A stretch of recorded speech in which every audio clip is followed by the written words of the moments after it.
Welcome guys to my YouTube channel, which means we are blessed. My name is but people also call me Tseho. So welcome. Thank you for taking the time to click and watch this video. Today I will be sharing the testimony behind my appointment as business development officer at Aeon Investment Management. This month, May 2020, yay, marks my 3-year anniversary working at Aeon Investment Management. And last night, while I was on social media, I came across a Facebook post that I posted in 2017-16 May. Yeah, on the 16th of May, and I was just in awe when I saw that post, because it was at that day I was at work and something happened, and in that moment I just had such an awe of God and his goodness towards me, and in realizing how far I've come in being in the company and how long I've been there for 3 years. I realized how important it is when I celebrate this moment, this 3-year mark, is that I remember the testimony behind it. So today I'm going to share that, and hopes that as I share this testimony, or I share my story, that it will inspire, encourage, and also strengthen someone out there who's listening, who's listening, to trust that you're on the right path for what you need to do in this world. And if you are lacking of faith or lacking hope, let my story infuse hope in you and remind you that we serve a really faithful, amazing God, and he's given us the ability to bring our dreams and our hearts towards him, and he's willing to listen and to share in our stories. So how the story starts, I was actually thinking okay, how deep can I go, God? But I realized I want to be able to share it as broadly as possible. So I'll skip over a couple of parts, but I'm going to share the very key points. In order for me to be able to start how I managed to, what I believe how I ended up getting the job at Aeon Investment Management, is that in 2016, I remember in Home Cell. Home Cell is a church group, in my church, we have weekly meetings of members where we fellowship together and just discuss the word and praise and worship together. I remember I was with a group of my close church, friends, and we were in Home Cell together. And I remember one of them asked, what are we trusting God for this year? And we had just come out of a church fast, I believe. It was in January, and all of a sudden I remember sitting in Home Cell, and I said, I think I'm moving and I'm going to Cape Town. So in my memory, that's how I remember it, is I'm going to Cape Town. And I think the word only hit me later that I'm moving to Cape Town. I think when I got it, I was a bit shook, because I'm originally from Bloemfontein. Hello, anybody who's watching from Bloemfontein or who comes from Bloemfontein. I'm from Bloemfontein and South Africa.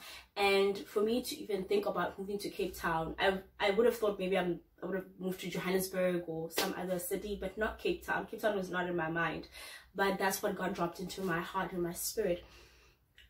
And I remember we prayed, normal Home Cell, went away, done. And then sometime in March, already I was working, by the way, I was working at Sanlam as a financial planner at the time. I think I was now pushing my 3 years at Sanlam. And what happened is that in March, I finally had this urge to want to apply for jobs everywhere.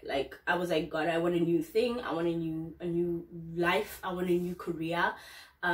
Specifically in the investment world. That is something. Having been working in Sanlam as a financial planner, I realized how I was drawn to the investment side of things. And so, we do what we do in our minds. We start applying, we're sending, CVs, we are on PNet, on all these, career sites, uploading CVs, applying for jobs. And I remember there was a job opportunity that came from a very well-established asset manager in South Africa, and I was so excited. I got an interview, they loved my CV, everything, and I had an interview. And then in the interview, what happened was, scratching my head, in the interview is that they said, well, the interview went great, but then there was something that I was asked if I had the capability of doing, and I said, no, I haven't worked on this particular system. I have a bachelor's of accounting degree from the University of the Free State, and that role was predominantly very administrative, but also in the investment side, operation side. So I was thinking, okay, I could do this, I could go and do this. And they said, no, this system, we want anybody who we employ in this position to have worked on this system. And I said, no, I haven't worked on the system. So I got my feedback in April that I had not received the position. But what is very important to note is that before I got the feedback that I haven't received I haven't been selected for the position by this asset manager, is that my boyfriend at the time was selling cars, and the company he worked for at the time needed him to deliver a car to Cape Town, and then he invited me to go along with him to Cape Town. And I remember thinking to myself, okay, this sounds great. And then he said something, I don't even know if he remembers off the cuff. He's like, if you're trusting God for this place, for a job in Cape Town, it makes sense to go put your feet in Cape Town, claim the land, possess the land, And we went. I remember we drove throughout the night to deliver the car, and then when we got to Cape Town, it was drizzling, a bit wet, and I was like, okay, this is not as amazing as I thought it would be. It had been in 2016, the last time I had been in Cape Town was 2007. That was the last time I had been in Cape Town. So it'd been many years now that I had not been in Cape Town, and I was like, wow, okay, the city is beautiful, it looks big. And I remember we were in the northern suburbs, Belleville, because we were dropping off the car in Belleville, I think, in Belleville or Durbanville at the time.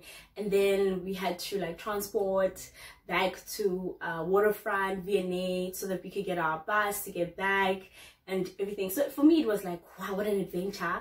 But I remember coming back home and I was like, I don't think I like living there, God, no.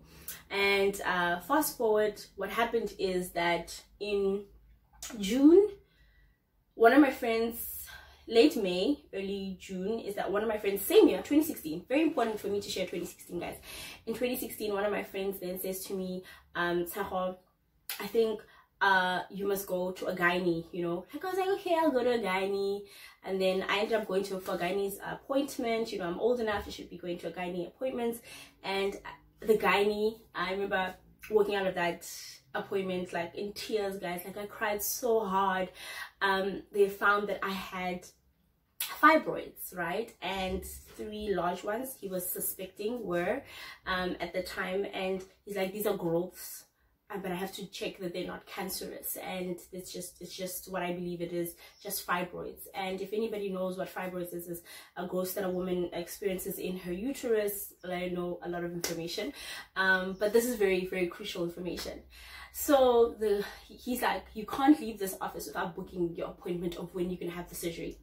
Exactly. So I was like, oh, I have surgery? I mean, like, I'm only 25. I hadn't turned 26 yet at the time. I'm like, I'm too young to be dealing with like stories about whether I have cancer or not, or whether I'm, what's happening to me. Am I gonna have children? Like, imagine at the time I hadn't even thought about children, and here I'm like, my first question is like, am I gonna have children? Like, am I gonna be able, to have children? And the important reason I'm sharing this side is that I walked out of that office so shattered, like shattered in the sense of all thoughts about like applying for a new job, looking for a new career, looking for something different that I'm trusting God for, went out. I literally was focused on, God, can I just live? Can I just be like worthy of life? Like, let those test results come back and let them not have no cancer, nothing. Like, guys, like I need you to come through. And after the tears, is that what happened is that one of my close friends at the time, she came, she really encouraged me, and she dropped me off by my boyfriend's work, and then I was able to share with him, and then he, we going through the whole tears. Booked my appointment for July the 20th. I will never forget, July the 20th. got my surgery, and one of the things that had to happen is that if you have that kind of surgery, you have to take 6 weeks off. So I had to take 6 weeks off at work. But during that time, and this is why I felt it was so crucial to add that part to this testimony, is that I felt that was actually God setting me time apart to clarify my vision. And by clarifying my vision, I mean that in that 6 week, basically the first week, I was in bed. Like, there's nothing I could do. I was home, I was in bed, can't do anything. I had to spend time praying. I had to spend time in praise and worship. I had to spend time like asking God, like, God, the vision that you put in my heart in 2011, is that still where you want me to be? Like, where's my life going? What is my life amounting to, you know? And what subsequently happened is that I ended up doing, instead of, if you guys heard of vision boards, a vision board, I didn't do a vision board. I did a whole vision book. Like, I cut out pages and pages out of magazines that I've been collecting. I was a big fan of Destiny magazine, so I had like lots of Destiny magazines, and I cut out and I made a vision book which is housed in this baby. And in this vision book, I literally wrote down like who I believe my life is called to be, and I felt such clarity from God's word, you know. But what also happened that time is that I also started saying, you know what, God, I really am trusting you for a new job, a new career. So what I'm going to do is I'm going to keep applying. So what happened is, one of the positions I found was an investment analyst. And remember what I said, I was very interested in getting into investments. So I was like, okay, I'm going to apply for this one, and it's in the Free State. I get to stay with my mommy and daddy, and life is going to be perfect. I love my church. I can stay, you know. And voila, the job was on this site called Career Junction. I've never used Career Junction at the time, so I had to upload my whole CV on Career Junction. I applied for the position, and I remember I was very adamant. I'm like, God, this position, everything they said they wanted, I have it. This is me. This is for me. This is you answering me. Lo and behold, so that was not for me. Actually, never got a call back, nothing. Like, yeah, that was devastating a bit. But that I never got any information, even like towards the end of 2016.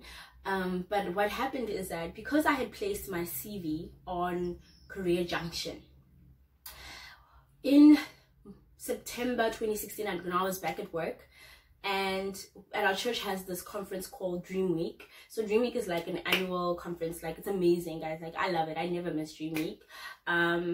So this year I was like, no, I'm gonna miss it because I have been gone, and I'm a financial planner. I should, you know, make sure I see as many clients as possible, secure business, ensure that, you know, my clients are also aware of what's happening in their portfolios and everything. So I was like, oh, I might have to miss Dream Week this year. I don't have the luxury of taking a whole, you know, week or 5 days off to be at church. And lo and behold, God says, no, you must go, you must go. And I go to the opening night, I remember. And then I go to the follow-up, the next session on a Wednesday. I remember it was a Wednesday. And I was there and like in tears and joy, you know, just happy. And there was a song that they were singing at church as well. It was called Suddenly. It's on the CRC album. I will just say, like, there was just something about that song, Suddenly. So I won't sing, I'm not a singer, but that song was just amazing. And during Dream Week, I got a call that Wednesday from a recruiter saying, hey, I saw your CV on Career Junction. There's a position for an investment firm based here in Bloemfontein. They need a person to fill in for a maternity position. Are you willing to come in? Are you willing to do this? And in my mind, I was like, okay, let's just listen, you know. And then I went for the interviews with the person who was recruiting me and the company as well. And what ended up happening is I ended up deciding to take the position. But can I let you know, I told you now already that it was a maternity position, but actually I only found out after the interviews. And I had to make a decision. Am I going to do this or not? And I actually decided to take the position. I decided to take the position on the one thing that this felt like a faith step. So I tell no one except my boyfriend and one of my close friends that this is a maternity position. Nobody else knows. Only me, only me. I resigned from my current employer at the time, and I work now for this new company. But can I let you know as well, as I was about to sign my contract, in order for me to be able to send it through to the recruiter, in order to accept my position for this new company, is that my printer in my office stopped working. The plugs stopped working. And I was like, what's happening here? And then I think I tried to go to the waterfront, which was right across from my offices, to go and print there and sign, so I can sign and then scan it back. And then my card doesn't work, and I don't have money on me, like physical money, to be able to pay at the print shop. So I rushed back to the offices to go ask a fellow friend if they can print for me so I can sign. And at the time, I don't know, something, her plugs went off. Like, oh, I was like, what's happening, you know? So I remember this other friend of mine went to her office, and I asked her, hey, I really need to print this. It's for that job offer. And she wanted to print, but then all of a sudden her printer stops working. And I was like, okay, what is happening? And I remember she prayed. And this is the importance of prayer. I think for me that was a big moment. She prayed. She prayed such a beautiful prayer. I will never forget. For money, girl, you deserve this. She prayed, and immediately after she prayed, the printer worked. Guys, the printer worked, and I was able to print out, sign the contract in the appropriate places, and then afterwards I was able to send it off. So I started at the new company. It was amazing. Worked hard, you know, trusted God. But every morning, for some reason, every time I was going home, I was going to work and back, during my work hours, I was listening to a song. That song, suddenly. And then round about, I think I'd been there for like a month, because remember it was supposed to be for 4 months because it's a maternity position. Been there for like a month, and the manager who I was working with at the time, then he asked me, you know, you've been working so well, excellently and stuff, and I'm thinking, would you be willing to work for us longer, like, you know, to work for this company over and beyond if we find a position? And I was like, yeah, in my mind, obviously I'm freaking out, like, yeah, but obviously I'm calm, and I'm like, yes, I will and stuff. And basically that's what started happening, is that by December, before December 16, I remember it was December 15, I had already had an opportunity. They found a position for me, and it was going to be where, guess? In Cape Town, guys, Kaapstad. And like, wow, ne? And I remember that day I went home and I told my parents. So this is now me. I've been working again, and I told my parents, guys, I have this new job and it's going to be in Cape Town. My dad was like happy but sad, because I lived so close with my parents. And my dad, my mom were very excited. But then I also shared the other part they didn't know at the time, is that the position the position I was currently in was a maternity position, which was supposed to end at the end of January. So that basically meant that, like, yeah. And I remember my dad saying, yo, you have such faith, Wena, you have such faith. And I felt really encouraged by that. Like, I took a faith step, and wow, it actually paid off. And what ended up happening is I moved to Cape Town end of January. I left Bloemfontein. I was in Cape Town by the 3rd of February, and I was starting at this new position, continuing on, this new position here in Cape Town. It was great. And I was staying with my very close friend, who has just been amazing herself. And what happened is, in the middle of February, there was she is part of an organization called ABSIP. She was a part of an organization called ABSIP, the Association for Black Securities Investment Professionals. ABSIP. And what ended up happening is ABSIP was hosting an event I remember Alan Gray, I will say it. It was at Alan Gray in the evening. They were hosting the former finance minister, Nonhlanhla Nene, and I was like, oh, okay, that's interesting. I want to go, hear what he has to say. And so she gives me this invite, Nwabisa, very close friend, Navisa. She gives me this invite and she's like, you can go, Diva, great. And I go. And at this event, what happened is I ended up meeting at the time the COO for Aeon Investment Management. His name is Always Asmal, and we sat next to each other, but we ended up chatting outside after the talk, you know, the cocktail and food section, you know, part of every event. And what ended up happening is he was asking me, so what do you do and stuff, and then I shared with him what I want to do. So this is a very key and very important part, is that the reason I ended up sharing about what I want to do is that the night prior I had just joined my new home cell group for in Cape Town, right? Because I'm no longer in Bloem, so I have to start a whole new church family and stuff. And I remember that night they were having a social, and I ended up talking to a gentleman by the name of Gerdes, and me and Gerdes were just talking, you know, eating pizza there, talking, and he was telling me what he does, and I was telling him what I'm doing currently. And then I remember there was a moment he said, next time someone asks you what you do, rather tell them what you want to do.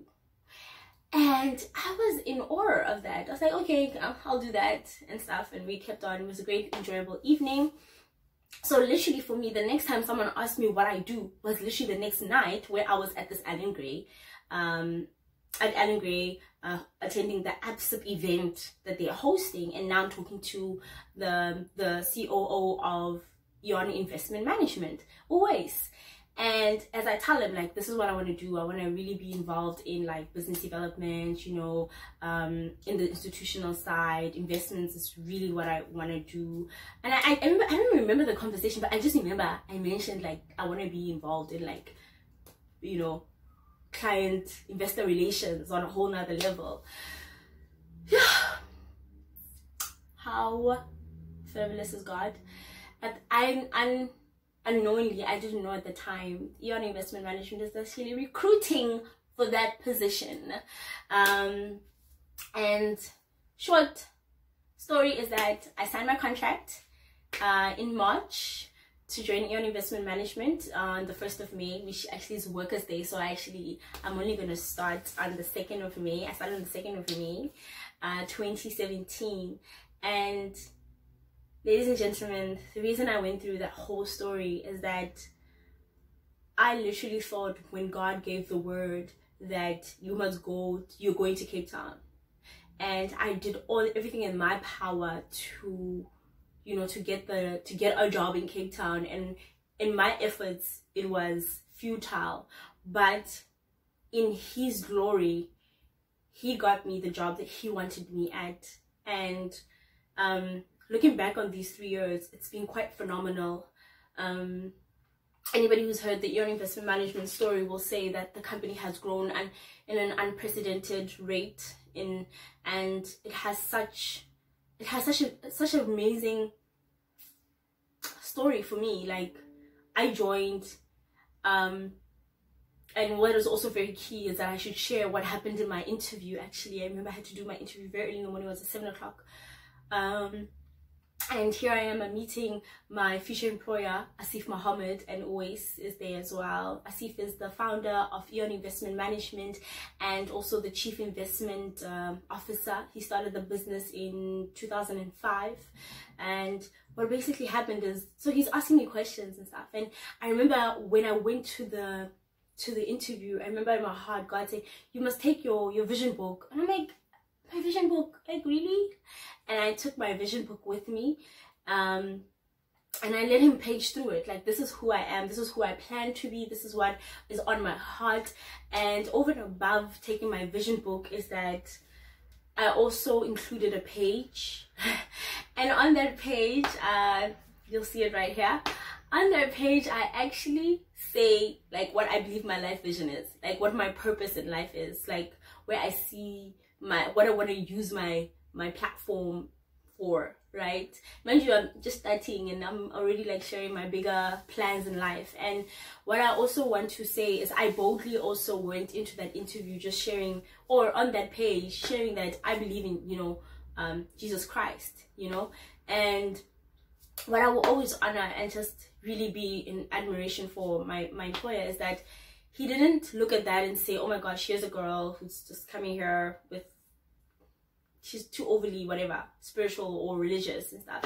But she came across, he took my heart as it was, and he said to himself, here's somebody we could work with, you know.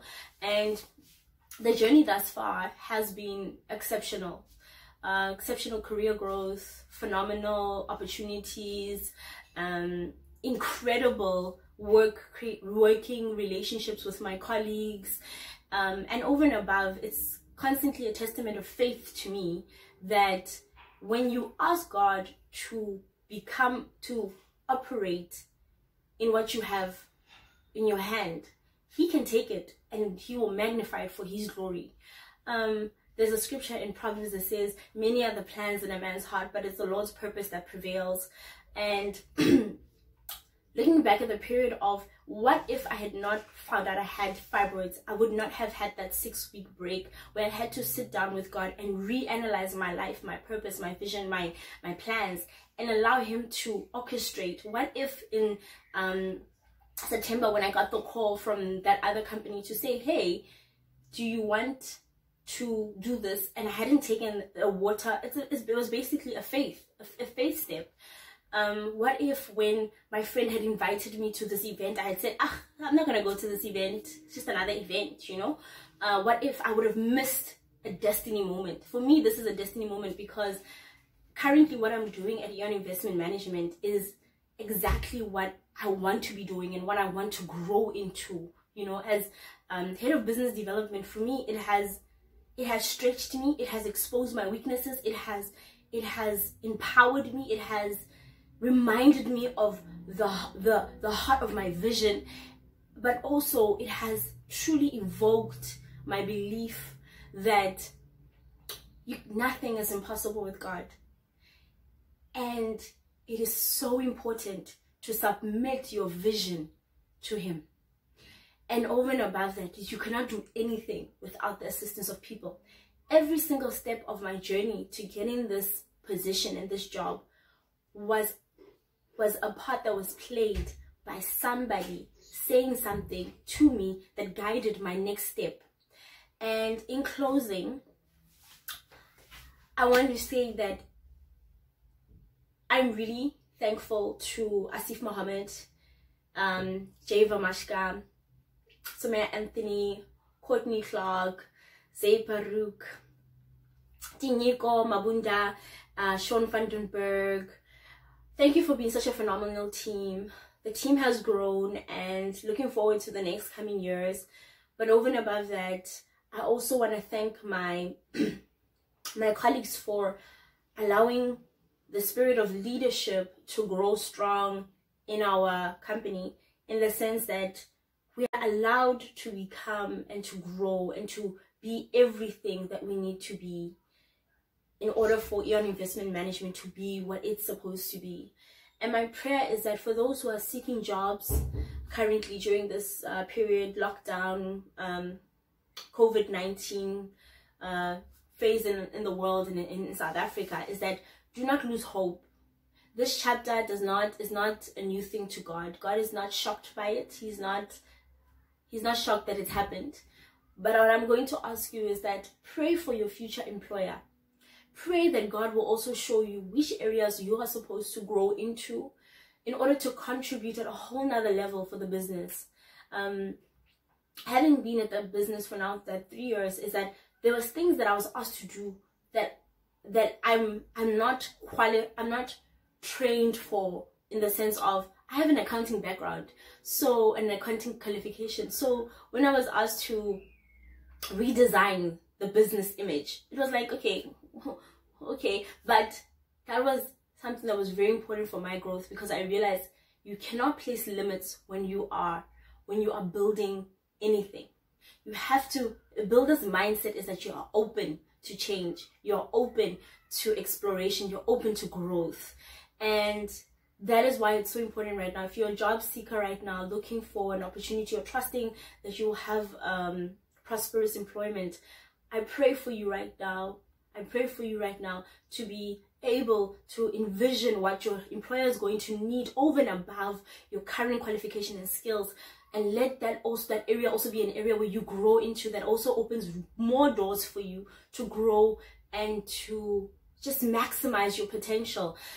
And then I also want to just say to people who are currently employed in their current employer, and you're thinking, what's happening right now, do not be dismayed, do not lose focus. Right now is the time for you to hone in on what is happening in my industry right now, what's current, where's it going. Ask yourself deep penetrating questions in your mind, but allow those questions also to lead you to where you can greater serve your business, your company, your employer. And also take the time to pray for your employer. This is a very strenuous time at this very moment to be an employer in South Africa, because you don't want people to lose jobs, because you understand that your company is a provider to many.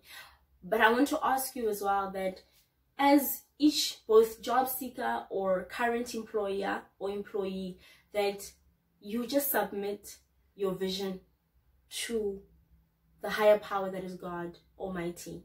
And for me, that has meant that I've come before God's throne and I've said, Father, you've claimed me as your daughter through Christ Jesus, and because of that, you are the one who holds my life, and my life, therefore, Father, should be for your glory. And for your glory, you can send me and do anything with me. But over and above that, Father, I pray that my life influences and touches the people it needs to touch. And therefore, let me not forget, whenever you give me a platform or you give me an opportunity or a blessing, that I will never take it for granted. And that is my message today, is take not for granted what you have. I am fully grateful that I work for Aeon Investment Management. But over and above that, I'm totally grateful for God trusting me with working for such an amazing company. God bless you. Thank you so much for taking the time to listen to my testimony of why my work anniversary matters so much to me. But over and above that, I'm praying that God answers the areas in your life where you need prayers answered. I pray that He heals you in the areas you don't even know that you need healing. And also that He surrounds you with the right people, that when doors need to be opened, they will mention your name. But over and above just mentioning your name, you will also have the courage to walk through those doors and see a new tomorrow. So, God bless. Thank you so much for watching. It's a long video. I thought it was going to be short. I really appreciate the support, and if you really enjoy the content, go ahead, subscribe, share with friends and family. South Africa, we are truly blessed, and we are going to get through this, but it's also going to mean that we are honest with ourselves of where we are, how far we've come, and also to keep joyfulness and gratitude in our hearts, knowing that any day one of us could go. But if you had to go, make sure that your life mattered. Make the difference. Keep the hope alive. And thank you.